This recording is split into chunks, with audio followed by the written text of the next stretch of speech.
Good morning, everyone, and welcome to today's webinar.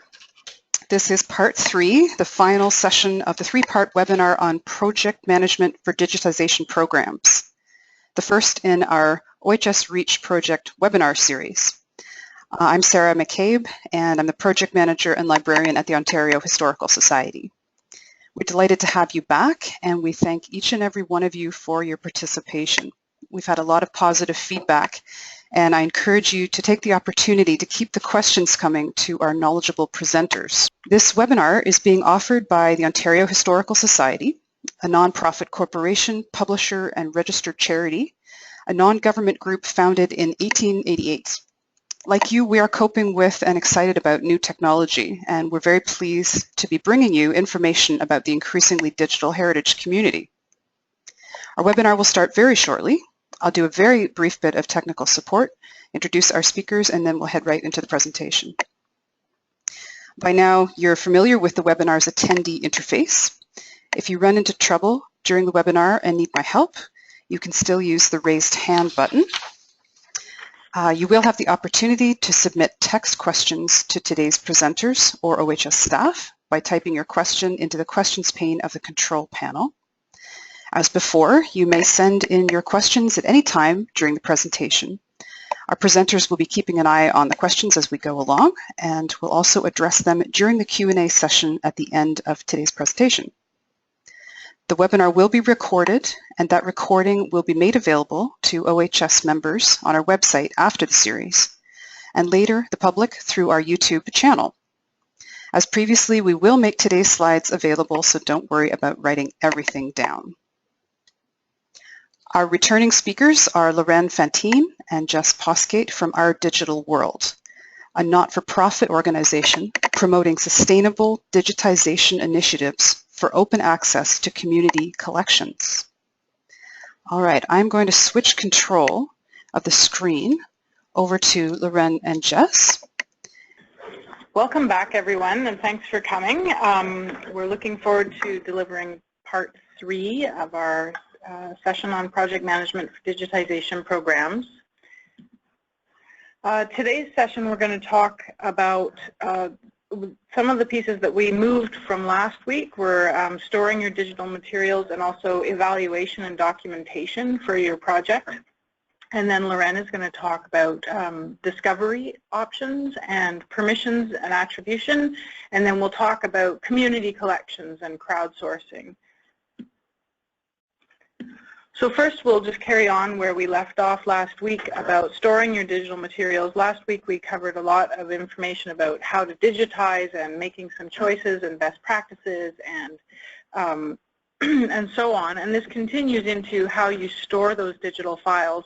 Like anything, you need to come up with best practices and policies and workflows for how your storage is going to occur. And this is partially about consistency. It's also about leaving information for any subsequent staff at the organization who may be managing the storage life cycles down the road. So do write things down when you're creating your workflows for the digitization. The end of that workflow should be where you're going to put the master files and how they're going to be stored and where they're going to be stored. For example, you may have master files that go up onto a municipal server, or you may have a more local solution like using external hard drives. In any case, whatever it is that you choose to do recall that everything has a lifespan or a shelf life, both hardware and software. So keep in mind that for things like hard drives, there is a replacement cycle that should happen, so your files should be moved from hard drive to hard drive. They say 10 years, but it's probably safer to move things over within 5 years. So that's part of the documentation that's left behind after every project cycle. And again, avoid proprietary file formats as they can become obsolete. And if you do use any version that you do use, try to update those versions as you go along. So for example, I think I mentioned this in a comment on the questions document, but at one point we had an organization come to us and they had a database, a set of floppy disks from an Access database from 2000, the version 2000, and this was in 2014 that they wanted to have the data extracted and moved up online. And the extraction process and the amount of data manipulation had to happen to cover those 14 years of upgrades in Access database was quite onerous. So if you can, try and update your data every time you do a storage update as well. Or if you can, monitor the version changes and then do your due diligence and a work back from that. If you're working with a server host, like I mentioned, a municipality, make sure that you establish an agreement with that host about their storage and replacement policies so that you've got something to record the agreement that you have with them to manage and store and preserve your items. If you're using the cloud, everybody says save it to the cloud. I still think that you should keep more copies somewhere local. It's fine to store in the cloud, but the general rule of thumb is locks, which is lots of copies keep stuff safe. And that is sort of a rule of thumb for any of this, is that have the hard drives, but also have it on a server. If you want to store it in the cloud, that's great. And then you may also have a hosted option for your online delivery. But do remember that hosting does not equal storage. So anyone who's offering you a hosted online service or delivery system, that does not mean that they're actually responsible for storing your materials.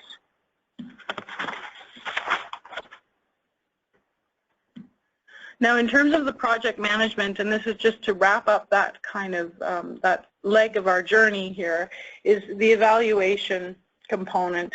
So again, we have the project management lifecycle description here, and really what you want to do is after each project phase, debrief with your team and reviews how everything can be done better, more efficiently, or what areas don't need improvement, and make sure that you record that information, both qualitative and quantitative, and then integrate that into your next project cycle so that you've got you're growing your knowledge base and also your expertise based on your experience.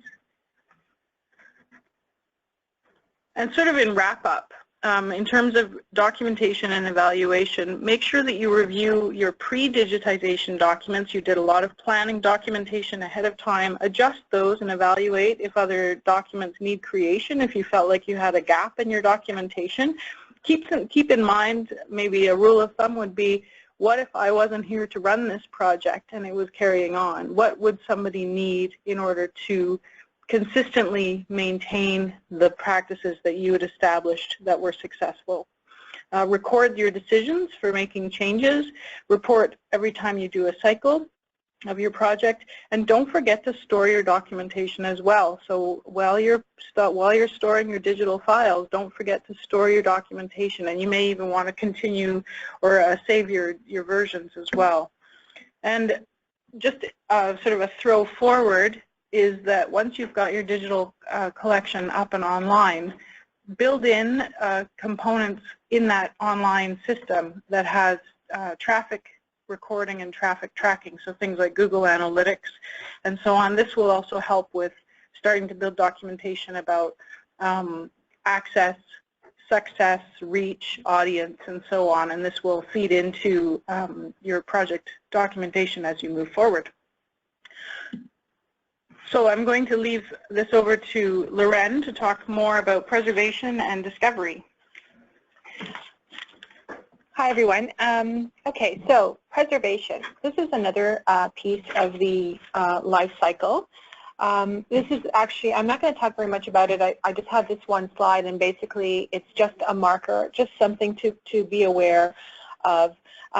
Preservation, that area is very much in flux and evolution right now as we think about the long-term consequences of preserving data. It is part of the life cycle. There are just a couple of software tools out there. So for example, Internet Archive has something called Archive It, which is about a tool for preserving websites.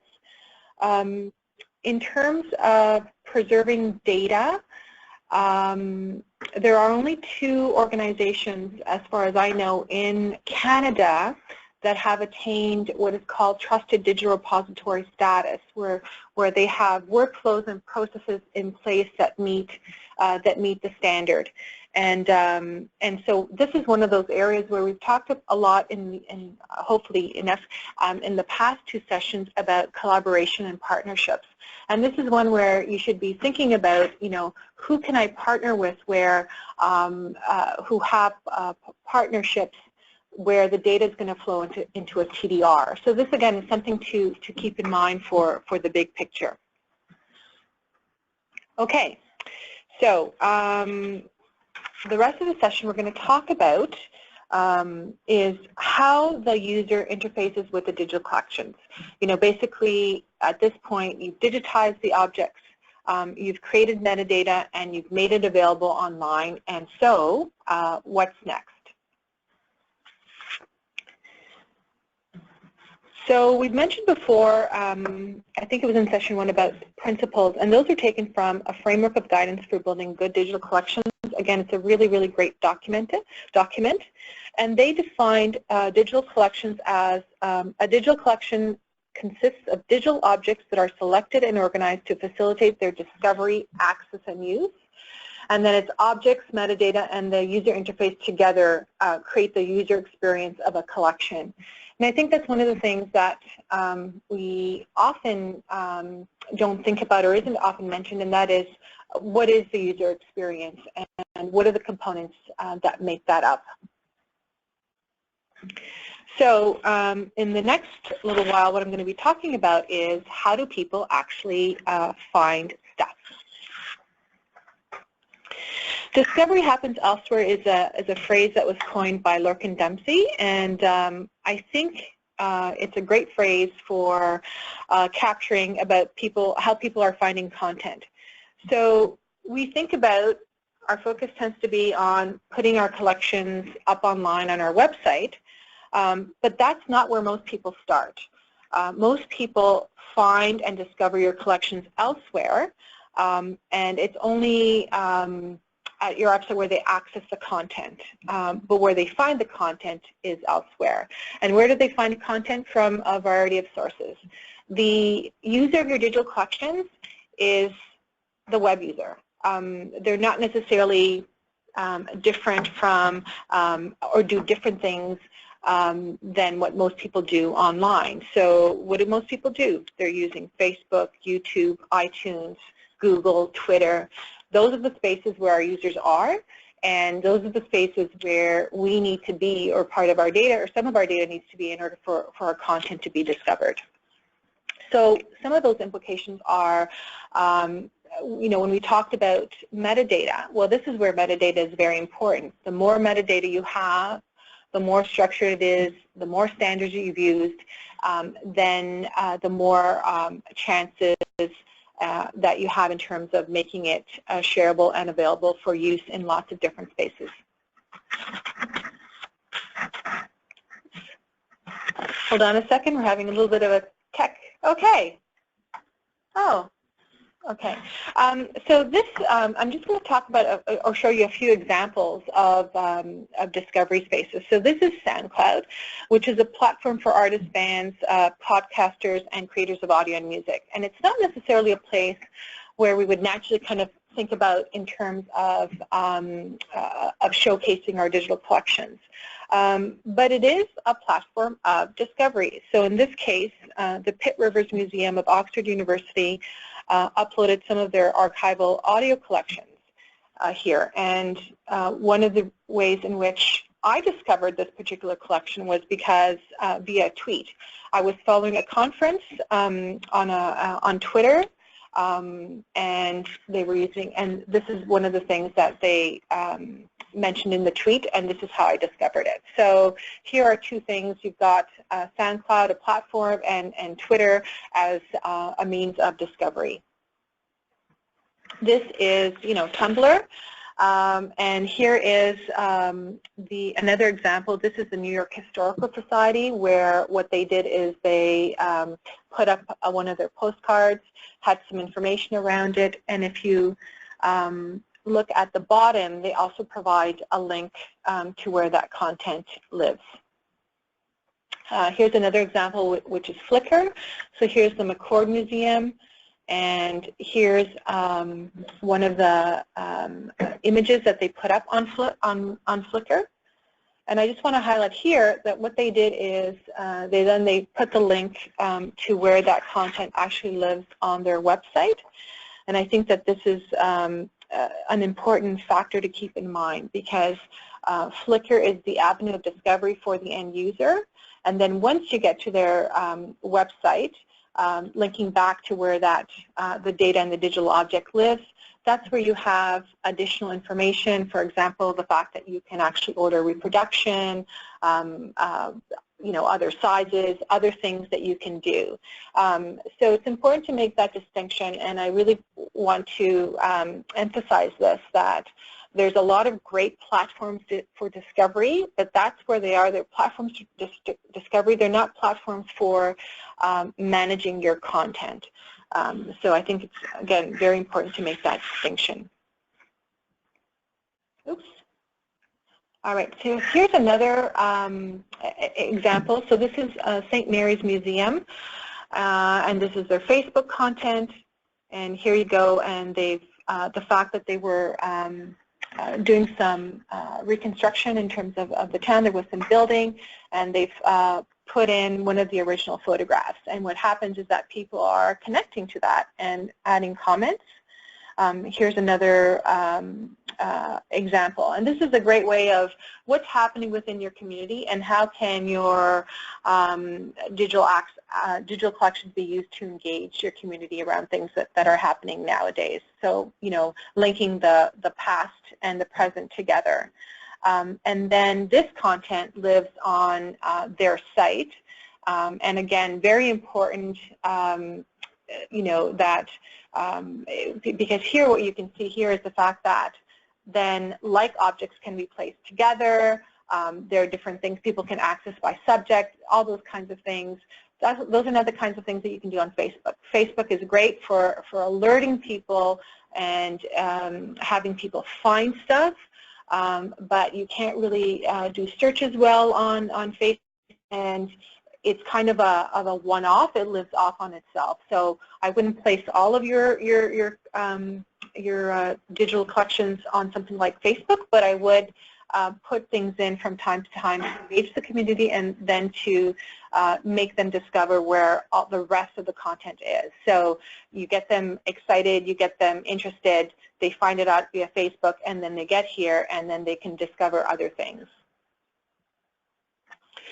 Here's another thing that people don't often think about. So there's more and more people working on oral histories and podcasts. And here in this case, what Wilmette did is they put up their podcasts on iTunes.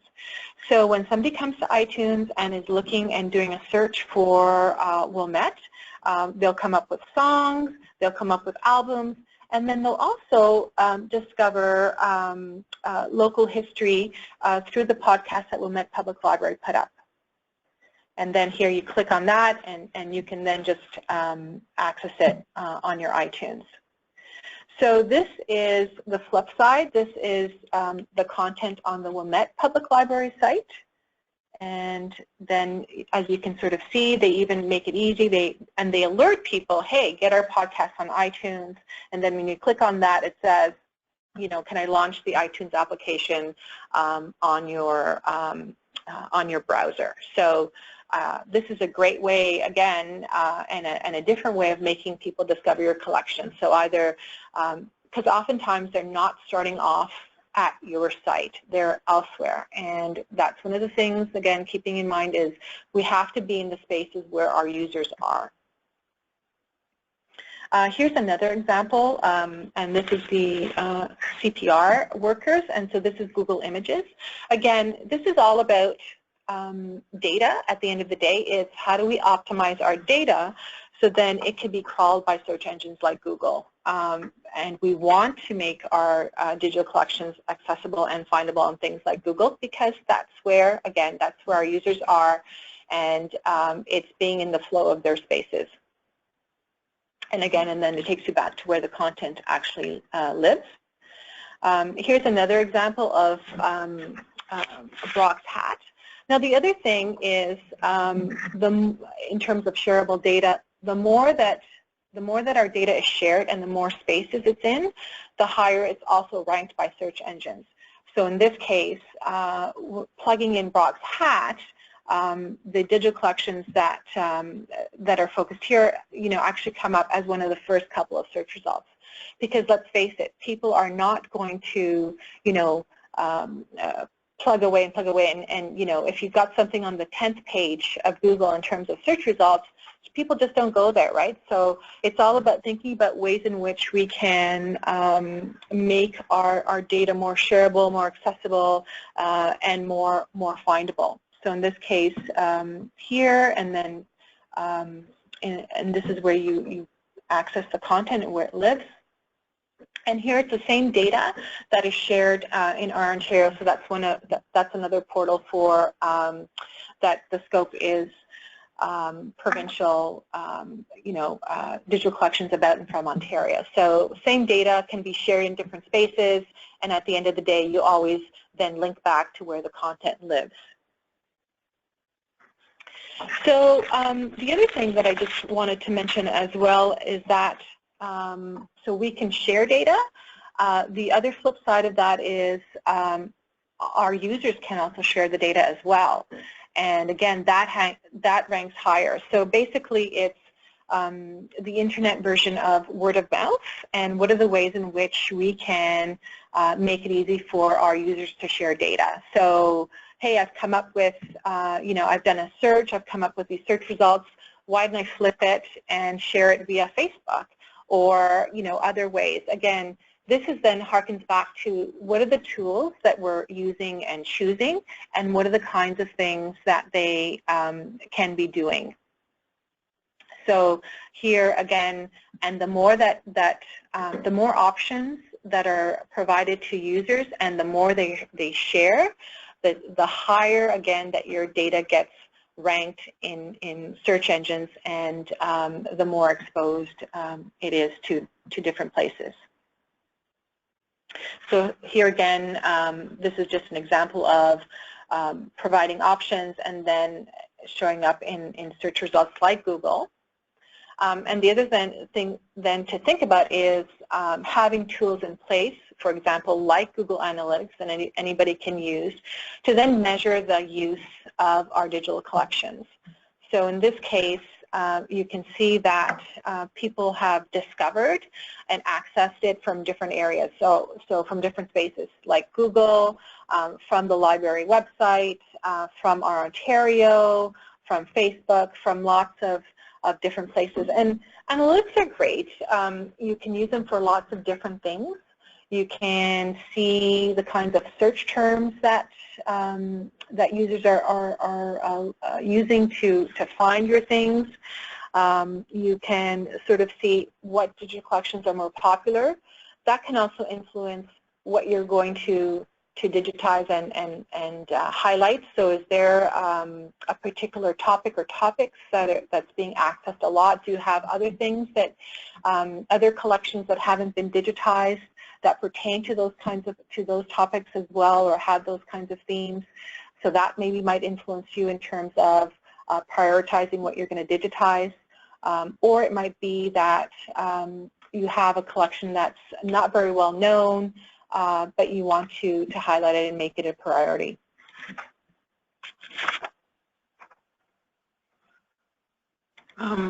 Should I do these? Okay, we've got a couple of questions, so we're just going to take a quick little and see. So how often should you reconsider platforms of discovery to avoid obsolescence to make access consistent? Well, so what you want, so platforms of discovery, well, so that's different from your content management system, right, that you're using. So, so you use your content management system to use that for like managing, being able to export data from that to share in other places.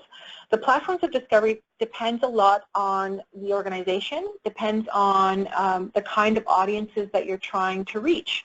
Who are your users? You know, are they on Facebook? Are they on Twitter? What kind of resources do you have as well to be able to move? So I think, you know, and that ties into your social media policies, and that's where you need to sort of think about, you know, what makes sense for your organization. So that's really more of an organizational question, but your organizational question, also thinking about the audiences that you're trying to reach and where they're at. And the other question was, how to access these web analytics to get a sense of level of access? I'm not sure. Well, Google Analytics is something that you can, you create an account with Google, and then you get a tracking number, and it has to be embedded on the website where your collection is, and then you just simply log into Google and you start to generate reports, or in our case we generate the reports and send them out to our clients from the Google Analytics central account. There are other tools probably, so any content management system might have a tracking option. It's something to look into if you're buying into a system. Certainly Vita has internal stats as well, and that will include basically all the things that Google Analytics does, but it will also include things like most popular of your collection items, and also how people are searching, so you can get full search term readouts. So hopefully that answers your questions, Amanda. Okay. Oops. All right. So just to sum up a little bit about web discovery. So how can you optimize for web discovery? Create standard metadata that's shareable. Create content that can be indexed and served to search engines, and there's lots of information out there about search engine optimization. One of the ways in which you can optimize is by putting references into things like, and using things like Wikipedia and Wikimedia. Studies have shown that Wikipedia is a great way for people to discover and access content, and there's more and more Wikipedia-thons, so to speak. I know the Archives Association of Ontario has been hosting a couple and are going to be hosting some more of these kinds of things. The Art Gallery of Ontario hosted one around female artists, and so I know that, for example, the Agnes MacPhail collection. So Grey Highlands Public Library has the Agnes MacPhail digital collection, and it's referenced in the Wikipedia entry, and I know that it shows that there's a flow from people reading the Wikipedia entry and then going and accessing the digital collection site. So again, sharing in different spaces. The more you share, the greater the chances of discovery. So somebody might be, again, more of a Facebook user versus more of, Tumblr or SoundCloud. But then again, sharing in different spaces. Again, thinking about what makes sense in your organizational context. Provide easy ways for users to share, and also provide a unique way to identify the resource. I think, so I'm going to just talk a quick little thing about that, is that there needs to be a way to uniquely identify the collection outside of the context of your organization. So I know that we often provide, for example, a local identifier, but how do we make a digital collections unique, have something unique about it so that people can access that particular digital collection? And so, okay, so one of the things is having a unique resource identifier, and the most common form is the URL, right? So it's not something that's outside of our purview. It's basically a URL, and so I've provided a link to a really great document that talks about what are the ways in which you can make your URL more shareable. And it's basically very, very simple is, how could you make it easier for you humans to remember? So if it's something that makes sense in terms of reading it out, then people will more easily remember. And again, then those kinds of things are ranked higher by search engines, because the easier it is to link to, the more it is actually linked to. So again, always important to think about not just the digital collection in terms of our website or our local context, but to think about it into the as part of the ecology of the web, right? So, and the same thing with our users, our audiences, but our audiences is the ubiquitous, web user. So how do those things come into play when we're thinking about exposing and making our collections findable? And just a note of caution in terms of using a lot of these social media channels. Again, they're really fantastic places for discovery and sharing of content, but important to think about the fine print, because when you're putting up digital, objects and data up online on something like Facebook, the terms of agreement is between your organization and Facebook. So what are the kinds of, what's in the agreements for these social media channels? And I'm just going to, oops. Sorry. Oh, okay. Okay, sorry about that. Okay. I was just going to point out, there's a question from Leslie about by making our data more accessible, how do we control our copyright, which is a little bit, this is okay. What you were so actually, you know what? That's actually really good segue into the next session or section, which is about permissions and attribution. There you go. Perfect. Okay, so.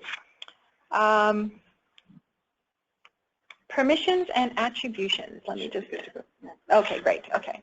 So we put our stuff online, they found it, great. So now the other flip side of that, how is the user allowed to make use of the digitized content? And so we've had a very interesting question. Copyrighted materials, by making our data more accessible, how do we control our copyright? So we don't. This is something that takes a little bit of retraining our brains for some of us archivists and librarians. But basically, the responsibility that we have is to find out what the copyright status is, make that, and if we are allowed to make digitized copies and make them available online, provide as part of the information the copyright status, provide as part of the information the terms of use, how can our users make use of these collections, and that's it. We can't do more than that. We can't police the users out there. We just, it's not feasible. Anything that you, at the end of the day, anything that you can put up online can be, that there are tools out there, they can be copied, reproduced, all those kinds of things. Our responsibility, again, lies in determining the copyright status, making that information available, determining the terms of use, and then also, again, making that information available to our users. And the other kind of thing is that we can also do things like provide a citation statement. We often think about the fact that maybe some of these images, especially if they're in the public domain and can be used wherever, that they were produced. And we want to, we've put time and resources. So the other end, the other side of things is that, put up an attribution or citation statement. If you want your users to say, I got this image from this place and this is where you can access it, then make that information available as part of the data. It's in some ways it's very, very straightforward. So in this case, we've got an example of a citation statement. So it's an image, and at the bottom, it says, very easy to read, credit this photo, and here's how you do it. So just as part of that, also provide the URL for where the original photo that you made up online can be accessed as well.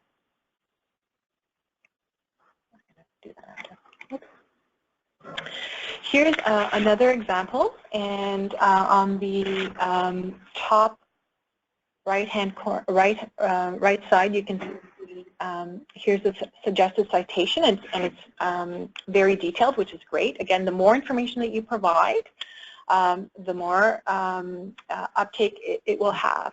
The other thing that I want you to notice that is at the bottom of the screen is a license for how you can actually use this. And I'm going to talk a bit more about that. One of the interesting things that has happened in the last little while is that the public's expectations have changed drastically over the last few years about how they can reuse content. It's a very different world, and one of the challenges for us is how do we be part of that world and at the same time do right. And so here I think it's a very good example of really it's just about providing the terms of use and letting people know how can they reuse content, because people are going to be doing reuse of content, and that's okay. If that's allowed, then again, new things can come of it, and there's lots of really interesting examples online. This is a quote from Nina Simone. So she's a curator at one of the museums, and she does a lot of work in terms of community engagement. And people are looking for creative opportunities, and digital collections are one of those creative opportunities. And again, our role is the terms of permission to that. Okay, so this is just an example in terms of, I just wanted to talk about Creative Commons. So Creative Commons is really a framework for an international standard per se on licensing for how people can reuse works. And one of the things that I hope that we've managed to get across is the fact that we don't have to start from scratch.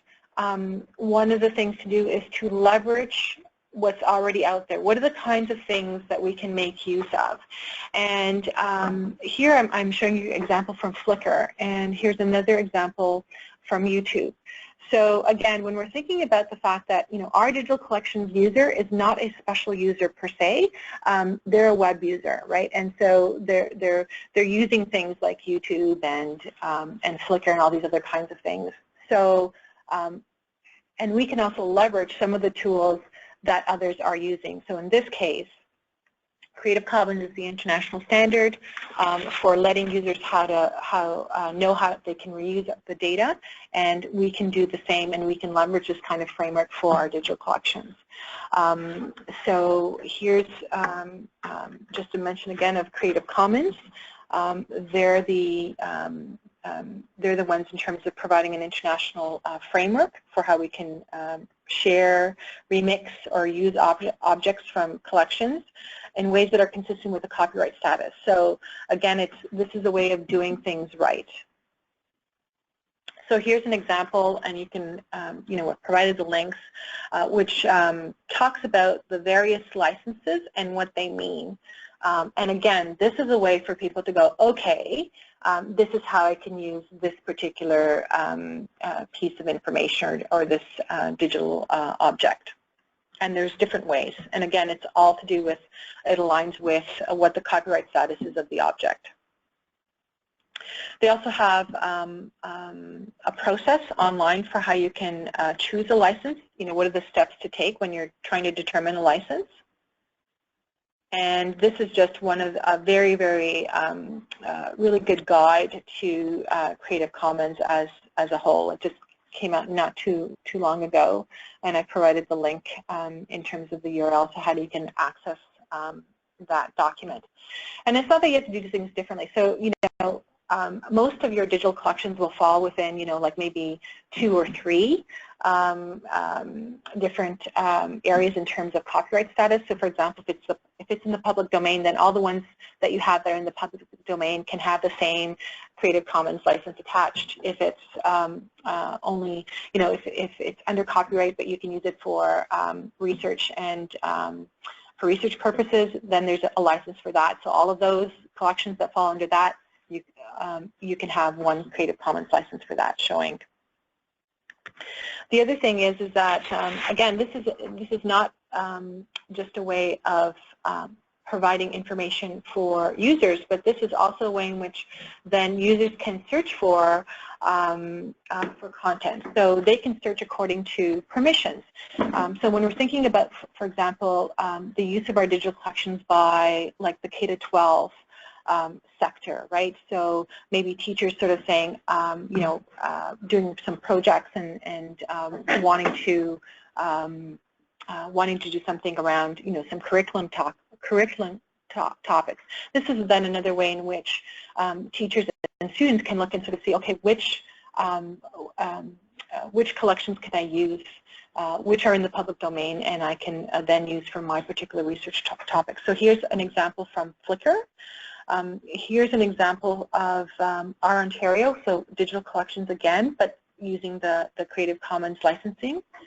And here's another example of Europeana is a Europe gateway to collections from libraries, archives, and museums throughout Europe. And again, this is another one in which you can sort your search results is by the rights that have been assigned to it. So this is a good tool for us in terms of providing the content and making sure that we're providing the end user with standard ways in terms of how they can use the material. And this is a great way then for end users to be able to search and filter. And in this particular example, I wanted to show you the fact that, it's used by Flickr. So, Flickr has nothing to do with in one sense, with digital collections, but it can also be used by digital collection sites. So there are tools or services out there that can be leveraged and that provide more of a seamless experience for our digital collections user.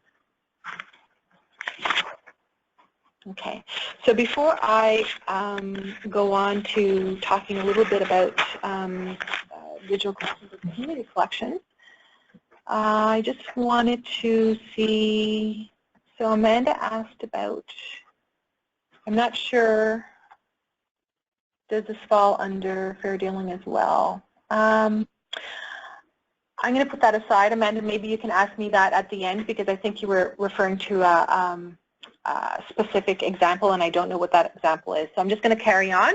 But before I do, are there any other questions before we move on? Okay. All right. So digital collections.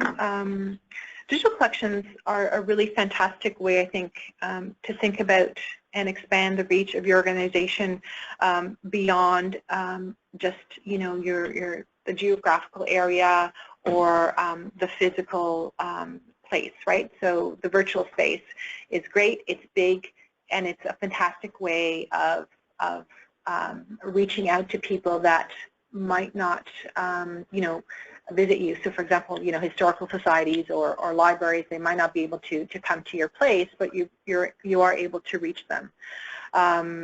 In terms of the online world, right, there are people who are interested in the kinds of things that you're making available all over the world. And it's again, it's a fantastic way to engage with your community both at a local level and at a bigger picture level.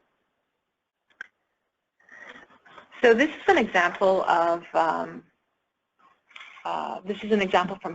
History Pin, and it's somebody who's put up a picture and then had the comment that really personalized this picture and talked about why this picture was important to her and the meaning behind this. And one of the things that we need to consider as we make our digital collections available is that there is knowledge about our digital collections that's out there. So it's not just a finite thing. It's not just about, you know, we scan it and we create some metadata and then we make it available online. It's more than that. It's, you know, how does it continue? How do we create value around our digital collections? And how are people connecting? And then think about ways in which we can then invite the community to help us curate these collections. So in this case, it's a group of people, and you know, naming individuals in photographs is one of the ways in which we use digital collections to crowdsource information. And in this case, somebody wrote back and actually did a correction. And that's an interesting thing, is that you know, there are people out there who are going to engage with your collections, and what are the ways in which they can do that. And sometimes they can correct, because we only have some information about our digital collections, but there's a lot of knowledge out there in the community. And here the person is not only correcting, but also then explaining their relationship, and it is a very personal relationship, and they're providing additional information in terms of the genealogical connections that you can make. So again, thinking about ways in which cultural heritage collections can build upon the public memory and build up a community archive, and what are the ways in which, again, we can crowdsource information and help you know, make these collections live on. So in terms of crowdsourcing per se, getting information from the community. So the kinds of things that organizations do often. So one is inviting the public to come in and to scan, bring in your old memories. Maybe somebody's having an anniversary, the town's having an anniversary, and you're inviting the public to come in. That's one of the ways in which you can capture information and scan material that's out there in the community and make it more accessible. Another way is comments. Ask questions. If you have questions about the digital objects that you don't know, so for example, who are the people in this picture, when was this photo taken, does anybody know what this means on the map? Again, ask the questions. Use tools that ask questions so that you can actually gather the information that's out there and make it part of your digital collections. And the other thing another way is an online or web version of the scanning day, and that is having people upload their digital objects, so upload their images. So again, if you're having an anniversary, the town, are there ways in which you can say to people, do you have any images of when this place was built, or what's your memory? What's your best memory of this? And people can upload their stories and their images. So just to give you a few examples of some of the projects that have been undertaken, this was up in West Nipissing, and they did a very good outreach program as part of their, program as part of their program, their digitization program, to invite people into the library to bring their family treasures, as they mentioned, and have them digitized, but also then to talk about them. And so we had some great feedback from this. One was that it was covered in the local newspaper about the history digitization project that was going on, and one of the gentlemen who was involved in the project was also a history buff, so he greeted some of the patrons who came in with their family treasures and chatted with them and recorded the information that they told him, because of course it's hard to capture that information any other way. So this was kind of a great example and a colorful one. Another example that we had was the Tweed Public Library, who came on board with a very small local collection, just a few items, and they put out a call to the community for more. And so they were surprised and delighted when a woman came forward and she had photo albums full of information about a local, what is now essentially a ghost town, Sulphide, Ontario. And so they brought her material in and were able to build not only exhibits around this content, but also then to invite more information and kind of put Sulphide, Ontario back on the map to a certain degree. So they created an exhibit and asked people if they had more information, as well as describing the town and using her documents and her stories about living in Sulphide to illustrate the local community. I'll just give you a few of the examples. And there's another example of someone commenting and personalizing the image of the gentleman dancing at the local community hall, and she just discovered his photo online. So there's different types of value that the community can contribute.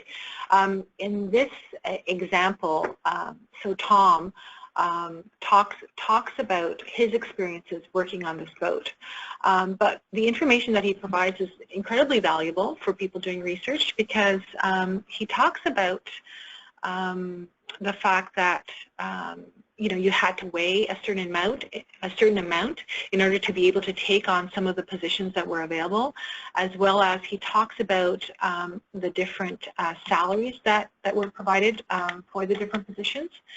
So so it's not just naming, which is very useful, or it's not just making the connections, but it's also research value. And that's one of the other things that we don't really know how the digital collections will be used in terms of research, in terms of all kinds of things. So, but by providing avenues for the community to respond and comment and share, you're providing more value to the digital collections, and you're providing, I think, more of a lifeline in terms of the life cycle and the importance that these digital collections have. So one of the things to think about is how when you're capturing from the crowd, what are the things that need to be put into place? So capture as much information as possible. Use forms and standards whenever possible, and I'll show you a couple of examples. You need things like the correct set of rights at the moment of contribution. So if somebody's uploading content, make sure that either uploading content or coming into one of the scanning days, make sure that permissions are being granted. Write things up in clear language so people feel comfortable and know what they're signing on to. When we're thinking about things, for example, like comments, important to think about how those comments are going to become part of the collection as well. So if you're putting something up, for example, in Facebook, and somebody comments, oh, this was so-and-so, maybe they're identifying the people in the photograph, how are you going to get that information out of Facebook? Right, because it's living isolated. Whereas if you have it in whatever content management system that you have for your digital collections, the comments then should be indexed because then they become findable as well, and should be somehow connected as well to the digital object that is being commented on. So because that data should become part of the metadata for that digital object. So here's just an example that I wanted to talk about in terms of when you're capturing information from the crowd. In this case, it's a current example, and there are ways again in which you can almost be crowdsourcing current examples of things that happen in your community. So in this case, it's the Black Lives Matter, and here they're just providing a form. And again, the more ways in which you use tools, and even something as simple as a Google form to capture, the more ways in which you can, in which the data can be standardized and then can be shareable. Another example of something that happened to community is a number of years ago, maybe 5 now, there was the ice storm that happened in Ontario. And Halton Hills did a great project around capturing and saying to people in their community, can you upload photographs of what the ice storm meant? What did you do during the ice storm, right? But what they used was Facebook. So in that case, they had an issue then in terms of saying, I want to, capture this, because basically when the user was uploading to Facebook, they weren't making any agreement with Halton Hills Library. They were entering into whatever agreement was between the person who uploaded the content and Facebook. So these are the kinds of things when you need to consider. And then it was really difficult. They had to go to all of the people who contributed and ask for permission, and then they had to find a way to export the data from Facebook. So those are, again, the kinds of things to consider. And here again, it's making sure that when people are providing content, that there are the permissions and terms of use. And in this case, it's very straightforward. This is what I'm agreeing to. And then this goes a step beyond by sort of saying these are the terms of permission in terms of the use that this content that's being contributed is going to have, and using an international framework that people understand. So again, just to kind of sum up, just the fact that discovery happens in many different spaces, and you need to think about who the community is that you're trying to reach and represent. And this is one last example that I wanted to show you about, which I thought was very, very interesting. So you had an example here. So this is Laurier University Archives, and they had put up a picture of a review of one of the old plays that had taken place. And so you had somebody who was in that photo writing up and giving information about that review and about the things that were happening. And then you had somebody else, another person writing in, again, another person from the photo writing in, not even writing about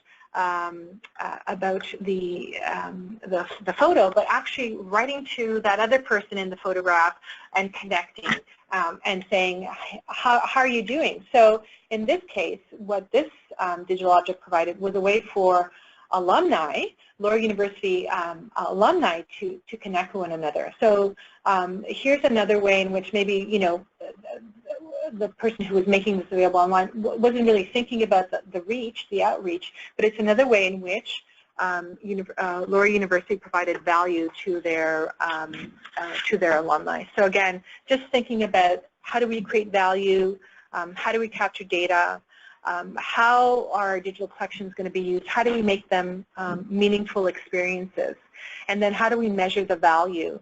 If you want to then sort of say this has been a successful digitization project and you want to apply for other funding and grants, are there ways in which you can, can capture analytics or metrics around the projects that you've already done that can show not only usage but also social impact? Oops. Okay. Okay, so we're just going to quickly summarize. We're looking at the time here, but basically, again, in terms of platform and tools you're using, some of the questions to be asking are, is it cloud-based or hosted?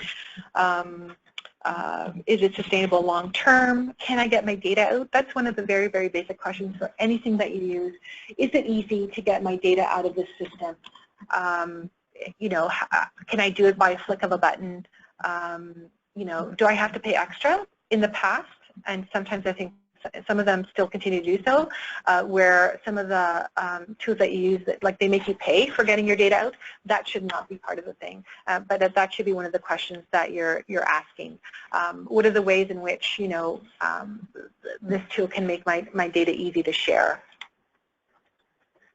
So again, this is just a summary slide in terms of managing our collections in a collaborative environment. The fact that discovery is global, the fact that there is knowledge out there within the community about collections that we're creating and making available, and that it's valuable information.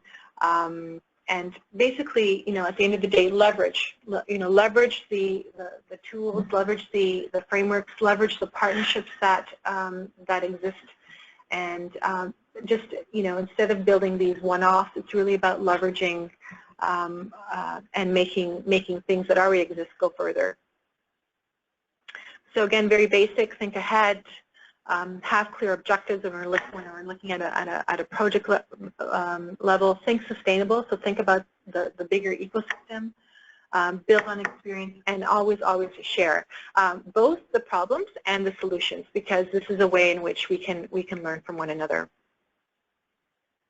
And we've said it before, this is our last slide, but it's basically just reiterating what we've hopefully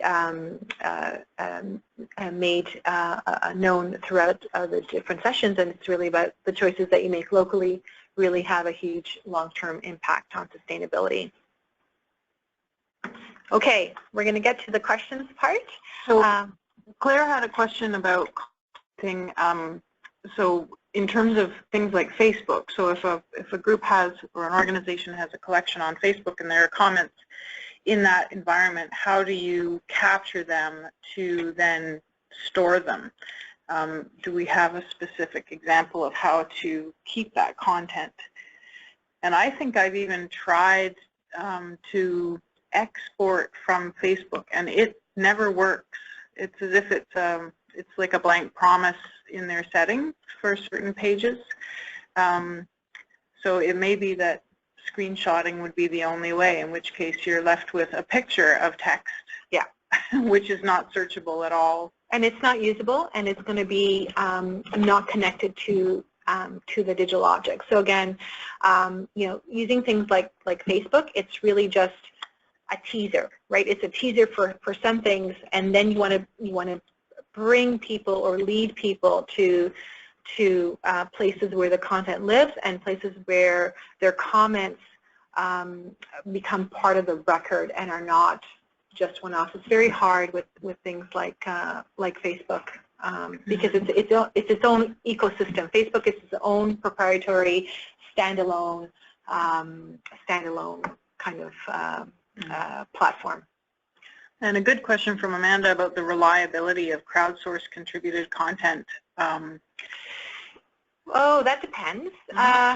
So one of the things there to consider in terms of the tools you use is what are you going to allow? What is comfortable for you as an organization? So if somebody makes a comment, is it one where you can actually review the comments before they're made public, or are you using a tool where the comments become publicly available and you don't have any recourse in terms of reviewing them?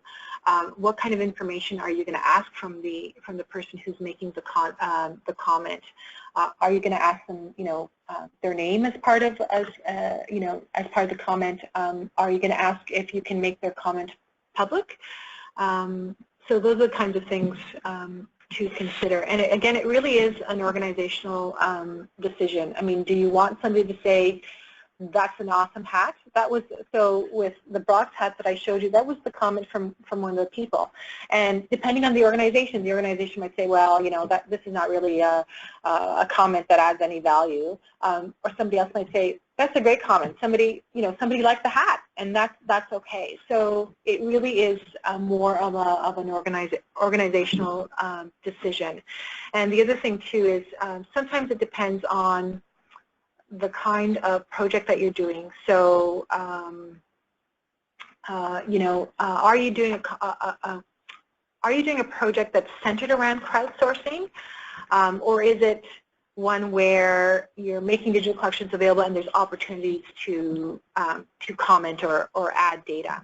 So again, considerations to all the factors to consider, and part of it is, again, what your organization is comfortable with.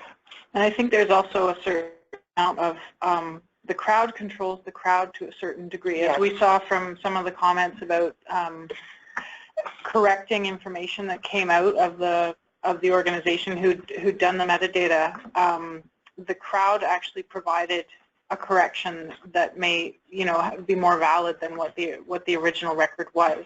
So, I mean, we see this both in negative and positive in social media spaces where people kind of police other people, but at the same time, it can be a very valuable conversation where people can debate the validity of other people's comments as well. And then there's always fact-checking. So, if you have the resources to then take that argument to a higher level and go to do some research, then you can certainly verify, if you like. Oh yeah, and so just one thing I want to mention there. So War of 1812 digital collection site. So I remember this. So there's one picture that's of a cannonball, and somebody wrote in about the size, and then I had another user write in and sort of saying, well, no, I think it's actually this. It's actually this size. So again, it's in that case, it was okay, right? Because it generated a conversation. It generated a conversation around that digital object, which I think is a very, very good thing. And we have another comment. If you don't know the copyright terms of use, what terms do you apply? So if you don't know the copyright status, what terms do you apply? I think in that case, you say copyright status unknown. And the terms of use. I'm trying to think of an example. What I'm going to do with that one is I'm actually going to put it into the document that we're creating. One of the things, though, to think about that is the risk assessment, right? What's the risk of putting something where the copyright status is unknown? And that's something that can only be done at the local or organizational context. There is, I think, copyright status is unknown. Responsibility rests with the users is the sort of like standard term on that, and I'll put that up into the document. Mm-hmm. Okay. So that's it for the questions on the sidebar. If anybody has additional questions about this or other sessions, feel free to put them into the document. The link is on the slides, and I know that it was taking people to a beautiful image of a fallen maple leaf the last time. Hopefully this one will work better. It is. I double checked this because we've had issues with it. But and then we're happy to take feedback as well. Yeah, I know that Sarah McCabe is going to send out a survey shortly, probably this afternoon or in the next day or so. And please provide feedback. Be as specific as you can. And this is iterative for us, so we try and change up the sessions. So welcome to provide the responses to in the survey, or if you'd like, you can email us directly and let us know what you think. And one of the things that we are looking at is what are the different kinds of webinars that can be provided in the future. So we'd really love to have feedback on what would be useful to you.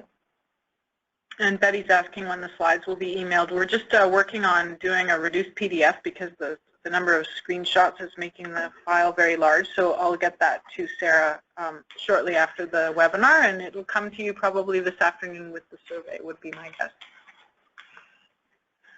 So thank you very much, everyone, for coming, and for coming for 3 weeks in a row. I hope it's been valuable, and that the slides, granted our notes are not included, but hopefully the slides give you enough information. If you ever have any questions, please feel free to write to us directly.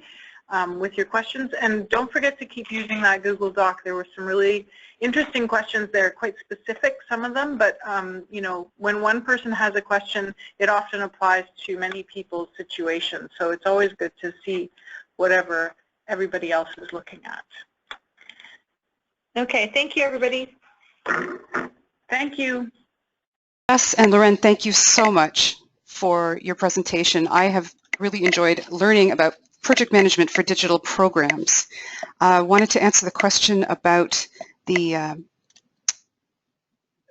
slides. There may be some people who did not receive the slides last week. I so apologize. The file was large, so I will make sure that everyone has it one way or another, the slides from last week and the slides from this week that will come with a survey today. So further to Loren and Jess, I just want to say the OHS really appreciates your time and expertise in presenting this series. The next webinars on offer will be Kim Pittaway, Canadian journalist, editor, and consultant on strategic planning for heritage organizations. And this will be Thursday, May 26th. Then the OHS is excited to offer Ontario Archaeology 101 with archaeologist Paul Racher, president of the Ontario Archaeological Society, on Thursday, June 23rd. Also this spring will be a webinar on information technology planning for heritage organizations. Please do visit our website to register or email me for more information on these sessions. Very little bit about membership. We encourage you to become a member of the Ontario Historical Society if you're not already. The Society's programs and services offer great support and resources for historical groups and institutions, historians, students, and educators, and your support will help continue to promote the importance of history education in Ontario. Please visit the OHS website for more information on becoming a member or contact our membership coordinator. Finally, thank you very, very much to our speakers, Loren and Jess, and thank you to each and every one for attending today's session. Have a great rest of your day.